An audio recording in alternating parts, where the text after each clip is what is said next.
Last year, we found out about the USA Fit Fest because our CrossFit team discovered that there was a bigger event, more competition, and more bodies. And our team already cleaned house at Atlantic City last year. We took the overall, we won everything, so we wanted to go somewhere we would be facing more competition.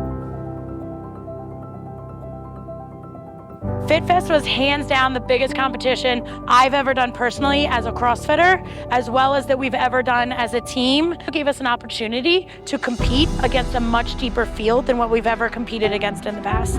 Oh my gosh, these athletes are insane. There's a giant rig set up, they're climbing ropes, they're bench pressing, they're doing overhead presses, they're doing step-ups on boxes. It's literally last man standing kind of thing where you just keep going until you can't go anymore, and then you find a way to keep going after the fact. It is very important to compete in competitions like this as a vegan because it just goes to show that you do not need any sort of animal products to be just as competitive as everybody else on the floor. And so that's what we showcased here at FitFest, and it was really cool to do that. I think a lot of people just assume that, like, if you're vegan, you're not getting enough protein. There's no way you can lift what we lift and do what we do and be vegan. So it's kind of cool to go out there and prove people wrong.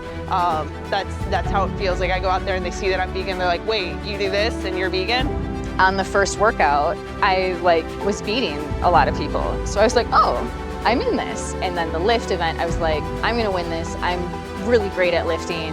I got second, which was great. I missed the podium by 2 points, but this was a tough competition. There were a lot of competitors. All of the athletes that we have here are not beginners. They're competing at an intermediate to advanced level. And some of these athletes are already hitting PRs, things they haven't done before. They're continuing to get better because our athletes are that competitive. I love competing, so I've really enjoyed today. It's tough, but overall it's been a good day. I was in first all weekend, and the last workout I bombed it a little bit, so I lost my first place, but the guy I lost was very good, so it just motivates me to hit the gym harder and to come back better. It was my first time competing with Vegan Strong PlantBuilt team, so I had a really good time to show the world that you can be vegan and be strong and still compete. Not only did they hold their own, they rose up to the challenge, seeing what other athletes were trying to do to pick at them and to try to place ahead of them. It was like a dogfight out there, basically, and they did everything they could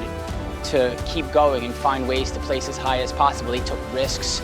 They were not afraid to leave it all out on the table. Getting ourselves out here in front of everybody, showing up and showing that plants really do have all the protein we need is just such a huge change and a huge step for our movement, for veganism, for the animals, for all of us. And we have other teams and other athletes, and I think we're gonna bring them here now that we've broken ground, and we're gonna show Tampa what we've already been showing New Jersey, what we've already been showing Texas. So I have a feeling not only is this not the end, this is just the beginning. I am super excited with what I've seen here and what we're gonna be able to bring to the table in 2025 with the team.